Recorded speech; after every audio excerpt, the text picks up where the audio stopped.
మీరు game launch చేశారు. And అది మీకొక మూవీలా కనిపిస్తుంది. ఎలా ఉంటుంది? చాలా వియర్డ్‌గా ఉంటుంది గదా! సో, ఈరోజు మనం గూడా దాని గురించే మాట్లాడుకుంటున్నాం. సో, హలో గైస్ అందరికి. ఈరోజు మనం ఎన్విడియా డీఎల్ఎస్ఎస్ 5 గురించి మాట్లాడుకుందాం. సో, రీసెంట్‌గా వచ్చేసి ఎన్విడియా డీఎల్ఎస్ఎస్ 5ని అనౌన్స్ చేసింది. సో, ఫస్ట్ వచ్చేసి అసలు డీఎల్ఎస్ఎస్ అంటే ఏంటి? డీఎల్ఎస్ఎస్ అంటే ముందు మనకి ఎఫ్‌పీఎస్ ఇంక్రీజ్ చేయడానికి యూజ్ అయ్యే టెక్ అన్నమాట.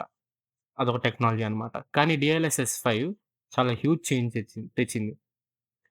ఇప్పుడు డీఎల్ఎస్ఎస్ 5లో ఏఐని వాడి గేమ్ గ్రాఫిక్స్‌ని కంప్లీట్‌గా అప్‌గ్రేడ్ చేస్తుంది. సో, లైట్నింగ్, షాడోస్, టెక్స్చర్స్ కాకుండా క్యారెక్టర్స్ ఫేస్‌ని కూడా చేంజ్ చేస్తుంది. షాకింగ్ పాయింట్ ఏంటంటే కొన్ని గేమ్స్‌లో క్యారెక్టర్స్ ఒరిజినల్ ఉన్న ఫేస్‌ని కూడా మారిపోయింది. చాలామంది గేమర్స్ చాలా వరస్ట్ టెక్నాలజీ అని అండ్ ఇన్‌స్టాగ్రామ్ ఫిల్టర్, స్నాప్‌చాట్ ఫిల్టర్‌లా ఉందని నెగెటివ్ సైడ్ ఒస్తుంది. కానీ పాజిటివ్ సైడ్ ఏంటంటే పర్ఫార్మెన్స్ అండ్ రియలిజం మాత్రం నెక్స్ట్ లెవెల్ తీసుకెళ్ళింది. సో, హాలీవుడ్ రేంజ్ విజువల్స్‌ని మనం చూడొచ్చు గేమ్స్‌లో ఫ్యూచర్‌లో.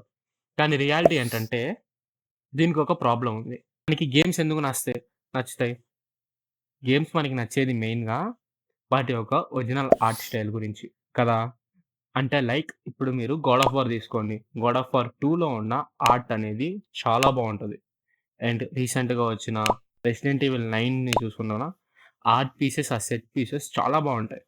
కానీ దీనివల్ల ఎంతోమంది ఆర్టిస్ట్‌ల యొక్క హార్డ్ వర్క్ వచ్చేసి పోతుంది. ఆర్టిఫిషియల్ ఇంటెలిజెన్స్ వల్ల. సో, ఇదొకటే మనకి చాలా బాధేస్తది. రియాలిటీ అన్నమాట ఇది. సో, రేపు పొద్దున వచ్చే ఫ్యూచర్ గేమ్స్‌లో మనకి ఆ డెప్త్, ఆ ఫీలింగ్ అనేది తిరిగి రాదు. ఏది చూసినా ఒక ఏఐ జనరేటెడ్‌లా ఉంటది. సో, దీని రిలీజ్ డేట్ అయితే ఏం చెప్పలేదు గానీ, ఒక చిన్న డెమో అయితే ఇచ్చారు. సో, ఇది ఫ్యూచర్ ఆఫ్ గేమింగా? లేదా ఫ్యూచర్ ఆఫ్ ఏఐనా?